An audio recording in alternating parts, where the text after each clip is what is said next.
दांतु कैसे चल रही बच्चों जिंदगी, कैसे हो मेरे शेरो शेरनियो। Welcome to a very special session. मुझे पता है कि अब इस मुकाम पे बहुत सारे बच्चों का यूनिट टेस्ट चल रहा होगा। या तो आप उसको यूनिट टेस्ट कहते होंगे, या तो पीरियोडिक टेस्ट, या तो फर्स्ट टर्म कहते होंगे, है ना। तो जो भी आप कहते होंगे, या तो एग्जामिनेशन चल रहा होगा, या तो हो चुका होगा, या तो होने वाला होगा। Probably very less number of students या तो स्कूल्स में अभी आपका यूनिट टेस्ट होने वाला है। अब चाहे आप क्लास 9th में हो, क्लास 10th में हो, आप दोनों इन सेशंस को देख सकते हो। सबसे इंपॉर्टेंट सवाल ये होता है कि चलो सर, यूनिट टेस्ट तक या फर्स्ट टर्म तक तो जो करना था हमने कर लिया, लेकिन अब यूनिट टेस्ट के बाद मार्क्स अच्छे हैं या बुरे हैं, करना हमें एग्जैक्टली क्या है, आगे कैसे बढ़ना है, मिड टर्म्स तक का रास्ता कैसे होगा, प्री बोर्ड्स तक का रास्ता कैसे होगा, बोर्ड एग्जामिनेशन तक का रास्ता कैसे होगा 10th वालों के लिए, 9th वालों के लिए मिड टर्म्स तक का रास्ता कैसे होगा, और फाइनल एग्जामिनेशन तक का रास्ता कैसे हो। कैसे हर एक पेरेंट्स टीचर्स मीटिंग में आपके पेरेंट्स प्राउड होकर निकलने वाले हैं आपके क्लासरूम से। कैसे हर एक पेरेंट्स टीचर्स मीटिंग में आपके टीचर्स आपके बारे में सिर्फ और सिर्फ तारीफें करने वाली हैं। कैसे, वो मैं आपको इस छोटे से 10 मिनट के सेशन में बताने वाला हूं। चलो हम आगे बढ़ते हैं, सीधा टॉपिक पे आते हैं। ठीक है, हर एक टेस्ट का जो स्कूल में होता है उसका मतलब क्या होता है, या तो हर एक टेस्ट का जो जिंदगी में होता है उसका मतलब क्या होता है, वो किस लिए होता है। वो सिर्फ एक ही चीज के लिए होता है जो मेरे बच्चों और शेरों शेरनी आपको समझना है, और वो है सेल्फ एनालिसिस के लिए। हर एक टेस्ट ये समझने के लिए होता है कि आप कहां तक पहुंचे हो, बस, और आपको कहां तक पहुंचना है, इससे ज्यादा कुछ भी नहीं होता। तो जैसे आपका यूनिट टेस्ट खत्म हो जाता है और जैसे आपके मार्कशीट आपके पास आ जाते हैं, सबसे पहली चीज जो आपको करनी है वो बस ये देखना है कि आपके स्ट्रेंथ्स और वीकनेसेस क्या है, यानी कि आपकी गलतियां क्या हैं जो आपने इस पेपर में की है ना। और सबसे कॉमन गलतियां मैं कुछ बताता हूं यहां पे, आप मुझे बताना कि गलत हूं कि सही। ठीक है, सबसे कॉमन गलतियां जो अगर मान लो कोई न्यूमेरिकल बेस्ड सब्जेक्ट है जहां पे न्यूमेरिकल्स होती हैं, पहली गलती होगी फॉर्मूला गलत लिखना, है ना। फॉर्मूला गलत लिखना सबसे पहली गलती होती है। दूसरी गलती क्या होती है, यार एसआई यूनिट भूल गए, एसआई यूनिट गलत लिख दिया, या तो क्वेश्चन में दिया था बदलना भूल गए, है कि नहीं, या तो लिखा ही नहीं। Okay, very interesting. तीसरा, फॉर्मूला पता था लेकिन वैल्यू गलत आई, अरे अरे अरे। और चौथा, कुछ स्कूल्स में ऐसा हो जाता है कि भाई ग्रामेटिकल मिस्टेक्स के लिए मार्क्स काट देते हैं, चाहे भी वो सिर्फ इंग्लिश ही ना क्यों ना हो, या तो फिर कोई और सब्जेक्ट क्यों ना हो, ग्रामेटिकल मिस्टेक्स के लिए आपके मार्क्स काट दिए जाते हैं, है ना। चौथा मिस्टेक हो गया। पांचवा और सबसे क्रिटिकल और सबसे कॉमन वो होता है लेंथी पेपर। आपका पेपर जो है लेंथी होता है। बहुत सारे बच्चों का ये हो जाता है कि भाई साइंस पेपर कंप्लीट नहीं हुआ, एसएसटी का पेपर कंप्लीट नहीं हुआ क्योंकि लिखना बहुत था, इंग्लिश पेपर कंप्लीट नहीं होता क्योंकि लिखना बहुत होता है लिटरेचर में। ये 5 सबसे कॉमन गलतियां होती हैं जो बच्चे करते हैं, शायद आप भी कर रहे होंगे, है ना। इनमें से कोई एक चीज जरूर होगा, बताना मेरे को जरूर कौन सा चीज नहीं है, और अगर आपके साथ से कोई और गलतियां हैं वो भी मुझे बताना कमेंट सेक्शन में, ठीक है। लेकिन अगर इसमें से कोई है वो मुझे कमेंट सेक्शन में जरूर बताइएगा। अब हम आगे बढ़ते हैं समझने के लिए। अच्छा, ये सारी गलतियां हैं, ठीक है, अब हम क्या करें सर। देखो भाई, गलतियां सुधारने का मौका हर एक इंसान को जिंदगी भर बार बार नहीं मिलता, 1 या 2 बार मिलता है। और उसके अलावा एक इंसान अगर एक ही गलती बार बार करे तो फिर उसको इंसान नहीं, उसको हम बुड़बक कहते हैं। क्या कहते हैं, बुड़बक कहते हैं। तो अगर आप बुड़बक नहीं हो तो ध्यान से समझो, देखो कि कौन से सब्जेक्ट में कहां पे गलती हो रही है। या आपकी गलती हो रही है फॉर्मूला गलत लिखने में, कि भाई फॉर्मूला आता नहीं है, तो रास्ता बहुत सिंपल है, पढ़ाई अच्छे से करनी पड़ेगी, और ताकि फॉर्मूला याद रहे सारे फॉर्मूलाज का एक सेपरेट बुक बना होगा, या तो भाई उठाकर एक A4 शीट पे प्रिंट आउट निकालकर अपने कमरे के दीवार और दरवाजे पे लगा देना कि हर दिन सुबह जब उठो उसको देखो, फॉर्मूला याद, सो तो उसको देख कर सो तो फॉर्मूला याद हो जाएगा अपने आप, ठीक है।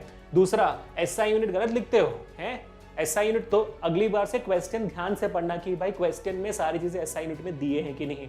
2 बार पढ़ना, 3 बार पढ़ना, बुड़बक 4 बार पढ़ लेना ताकि गलती ना हो। और एसआई यूनिट मिस आउट मत करना जवाब में, क्योंकि पता होना चाहिए आपको एसआई यूनिट अगर नहीं लिखा आपने तो भाई आधे से 1 मार्क काट देंगे टीचर्स के बाद, पूरा राइटिंग की पूरा मार्क्स भी काट दे, है ना।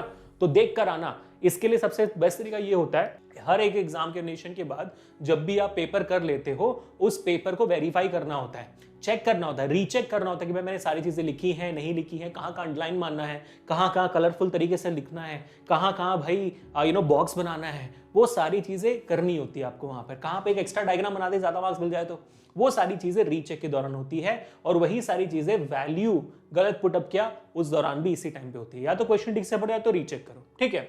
उसके उसके बाद है ग्रामेटिकल मिस्टेक्स। ये भी प्रॉब्लम्स आपके जो है रीचेक करने पे सुधर जाएंगी और सेम ग्रामेटिकल मिस्टेक्स आप कभी करोगे भी नहीं। ये बहुत कम होता है कि आप सेम ग्रामेटिकल मिस्टेक करते हो, आपको फिर बाद में याद आ जाता है। जैसे जैसे आप पढ़ाई लिखाई करते हो आपकी इंग्लिश और इंप्रूव होती है और आप कर लेते हो अच्छा। ठीक है, अब बात आती है लेंथी पेपर की। आपको ये समझना है, जो पेपर आपका लेंथी की, आपको समझना है कि भाई आपने किस सवाल में सबसे ज्यादा वक्त बिताया था। आपको फिर ये समझना है कि उस सवाल में जितने मार्क्स थे उसके हिसाब से इतना ही वक्त बिताना चाहिए। अगर मुझसे कोई बच्चा पूछता है कि सर एक पेपर में किस सवाल के लिए कितना मार्क्स बिताना चाहिए, तो मैंने इसके ऊपर ढेर सारे वीडियोस बना दिए, मैं आपको दोबारा बता देता हूँ, ध्यान से देखना।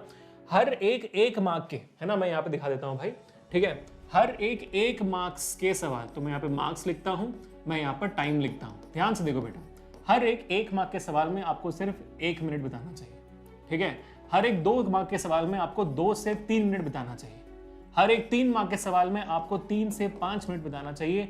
हर एक 5 मार्क के सवाल को आपको 5 से 8 मिनट बिताना चाहिए। और आजकल सीबीएसई बोर्ड 4 मार्क का सवाल भी देता है, तो आप 4 से 7 मिनट का वक्त भी बिता सकते हो।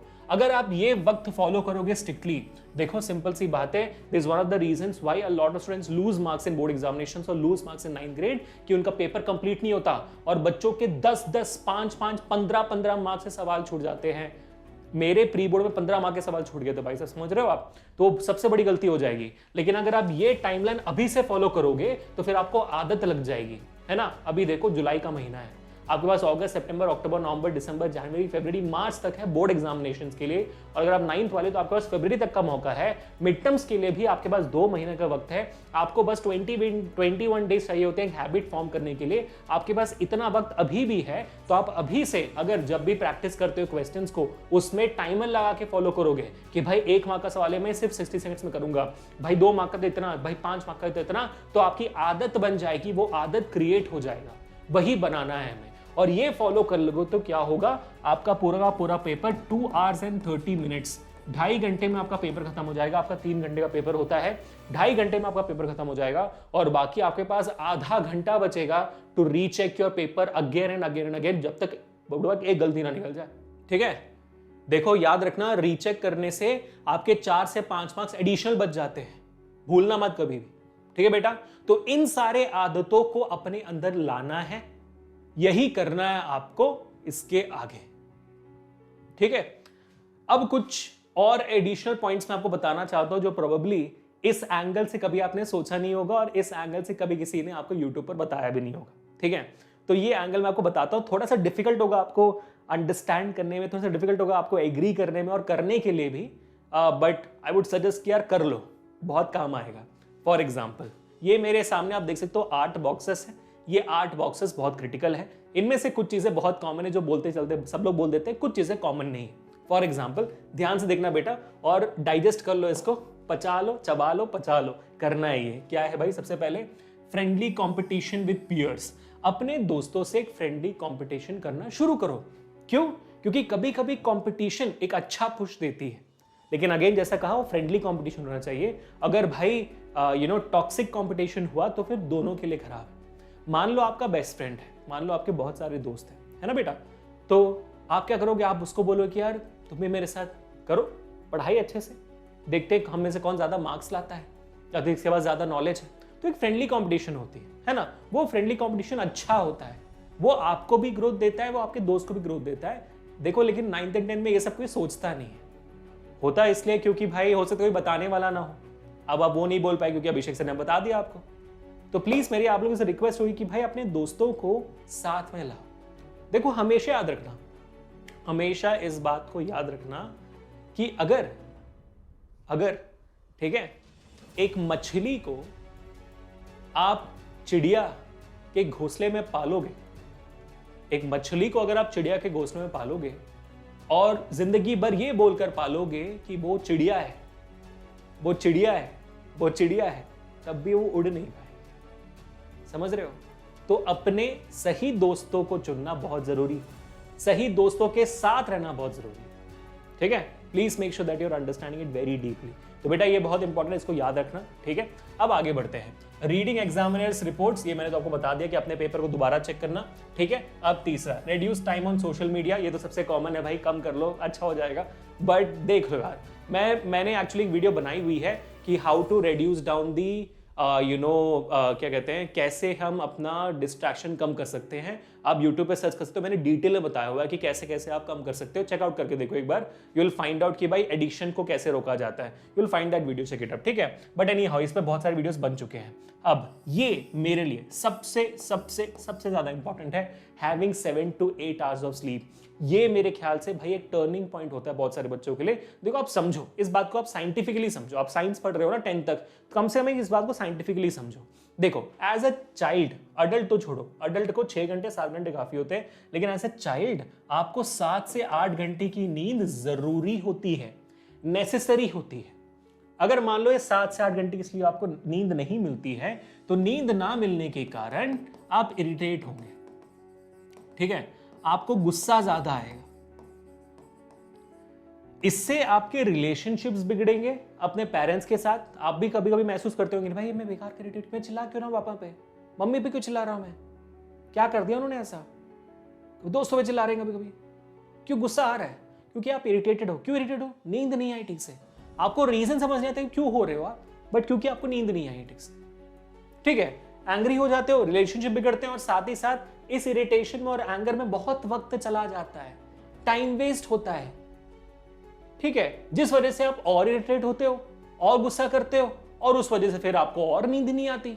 तो ये साइकिल रिपीट होता जाता है, ये साइकिल पूरा का पूरा रिपीट होता जाता है। तो सिंपल तरीका क्या है, 7 से 8 घंटे सो आप सबसे बड़ा चेंज अपनी जिंदगी में देखोगे। जब आपको प्रॉपर नींद मिलनी शुरू होगी, आप कितना अच्छा महसूस करोगे। उस वक्त अगर मम्मी पापा के डांट भी देना बोलोगे, ठीक है मेरी गलती, आप निकल जाओगे, इसके बाद टाइम सेव हो जाएगा भाई। समझो इस बात को क्लियरली, ठीक है।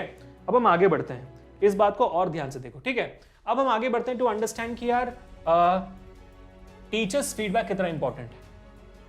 Actually it's pretty important guys, है ना। अगर आप सोचोगे कि फीडबैक टीचर से क्यों चाहिए आपको, ऐसे समझो, आपके स्कूल से आपको 20 मार्क्स का बोर्ड एग्जामिनेशन में ऐड होगा। 80 मार्क्स का तो बोर्ड एग्जामिनेशन दोगे ना। अब फाइनल एग्जामिनेशन 9th पे भी हो तभी 20 मार्क्स स्कूल से ऐड होता है। कैसे, टीचर्स सब मिलके उस सब्जेक्ट में 20 मार्क्स देते हैं, पेपर तो 80 मार्क्स का होता है, करेक्ट है। अब इस 20 मार्क्स से के लिए भी ये बहुत इंपॉर्टेंट है कि आप टीचर के साथ, स्कूल के टीचर्स के साथ एक अच्छी रेपो बना के रखो। ये आपके लिए हमेशा अच्छा होता है। आप प्लीज टीचर्स को रिस्पेक्ट करिए, सिर्फ मार्क्स के लिए नहीं, जितना हो सकता है, क्योंकि वो टीचर है इसके लिए। हाँ, हो सकता है कि आप प्यार ना करो उस टीचर से, उनके सेशंस में आपको मजा ना आए, बट रेस्पेक्ट जरूर करो आप, है ना। ओबे करिए, रेस्पेक्ट जरूर करिए, इज्जत जरूर करिए। मजा नहीं आना अलग बात होता है, बट किसी को भी डिसरेस्पेक्ट जरूर ना करिएगा, ठीक है। वैसे यार बोरिंग तो बहुत सारी चीजें होती है, इसका मतलब ये थोड़ी होता है कि उनको आप डिसरेस्पेक्ट करोगे, है कि नहीं। तो इस बात पे ध्यान रखना। अभी डिसरेस्पेक्ट की बात हम अलग रखते हैं, वो मैं इसलिए बोल रहा हूं कि अगर आप रेपो बना के रखोगे तो ये जो 20 मार्क्स है ना, ये आपको इजीली मिल जाएंगे। बस बाकी जो 80 मार्क्स है फिर आपको मेहनत करके निकालनी होती है। टीचर से जब आप फीडबैक लेते हो तो टीचर्स को पहली बात ये लगता है कि भाई ठीक है, बच्चा सुधरना चाहता है या अच्छा करना चाहता है या अच्छा करना चाहती है।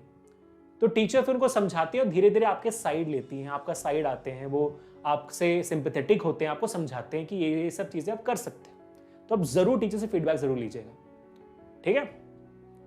हो सकता है कि अगले एग्जामिनेशन में टीचर को आप ज्यादा पसंद आ गए, कुछ मार्क्स एक्स्ट्रा मिल गए, हो सकता है ना, ठीक है। अब आगे बढ़ते हैं, focus on exam techniques. Exam techniques कैसे, मैंने अभी आपको कुछ देर पहले बताया कि भाई कैसे 1 मार्क के सवाल को 1 मिनट में करना होता है, 2 मार्क के सवाल को 2 मिनट में करना होता है। ये सारी टेक्निक्स आपको सीख रखना है। और आपको पता है सबसे बेस्ट बात क्या है, इसी वीडियो के डिस्क्रिप्शन में जब आप जाओगे तो आपको मिलेगा CBSE class 9th and 10th preparation strategy, एक सेट ऑफ प्लेलिस्ट होगा, उसको जाके देखिए। ऐसा कोई भी टिप, ट्रिक और स्ट्रैटेजी नहीं है जो हमने नहीं बताया होगा, चेकआउट करिए, बहुत मजेदार टॉपिक है, ठीक है। फिर आते हैं एनालाइजिंग मार्क स्कीम्स। मैं आपको एक और इंटरेस्टिंग चीज बताता हूँ एनालाइजिंग मार्क स्कीम्स के बेसिस पे। मैंने बहुत बार ये मेरे सेशन से बताया हुआ है कि आपको पता है भाई आपकी पूरा साल जो है 10th का शुरू होता है, 9th का 10th का दोनों शुरू होता है अप्रैल के महीने में। अप्रैल के महीने आप स्कूल जाते हो, फिर मई और जून का आता है, वेकेशन आता है, एंजॉय करते हो, फिर वापस आते हो जुलाई में, और फिर आप पढ़ाई करते हो। इसी बेसिस में एक सवाल मेरे को आपसे पूछना है, do you guys know what is the most searched topic on YouTube by 9th and 10th students in the month of January and February, end of the year, जनवरी और फरवरी के एंड ऑफ द ईयर में सबसे ज्यादा search topic है। आपकी साल की शुरुआत हुई अप्रैल में, खत्म होगी जनवरी फरवरी के आसपास ना, तो जनवरी फरवरी में सबसे ज्यादा सर्च्ड टॉपिक क्या है यूट्यूब पर by 9th and 10th students? बता सकते हो आप? गैस करो, मैं आपको 5 सेकंड देता हूं, सोच कर देखो। 5 4 3 2 1, वक्त होता है खत्म। You will not believe me when I say this. The most searched topic on YouTube during the months of Jan and Feb at the end of the year is what is the syllabus of class 9th or of class 10th? सोच सकते हो?